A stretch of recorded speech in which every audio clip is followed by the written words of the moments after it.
அன்பு நெஞ்சங்களே, கிறிஸ்து அரசர் பெருவிழா என்பது எப்பொழுது தொடங்கியது என்பதை நாம் சிந்தித்து பார்க்க வேண்டும். எந்த கால சூழ்நிலையில் எதற்காக இந்த திருவிழா உருவாக்கப்பட்டது என்பதை நீங்கள் தெரிந்து கொள்ள வேண்டும் என்றால், கிபி 1918 முதல் உலகப் போர் முடிவடைகின்றது.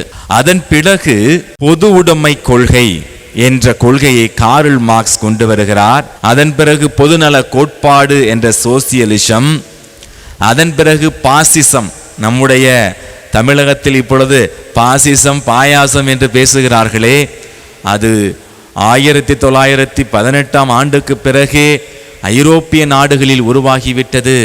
எனவே மனிதன் கடவுளை சார்ந்து வாழ்வதற்கு பதிலாக தன்னை நியாயப்படுத்தி கொண்டு மனிதன் தன்னுடைய அறிவை கொண்டு கடவுளை புறக்கணிக்க தொடங்கிவிட்டான்.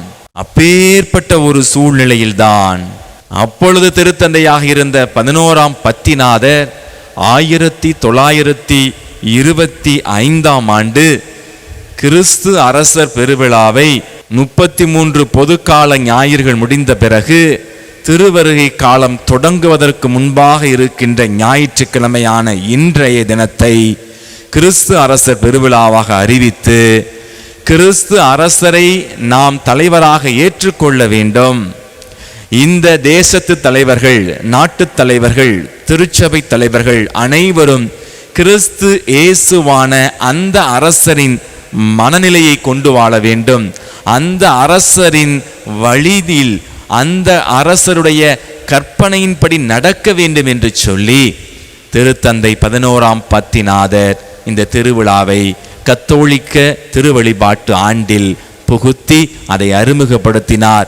இன்று வரை அன்புக்குரியவர்களே, பார்க்க போனால் 1925, இன்றைய தினம் நாம் 2025 வரை இதை கோலாகலமாக கொண்டாடி கொண்டு வருகிறோம்.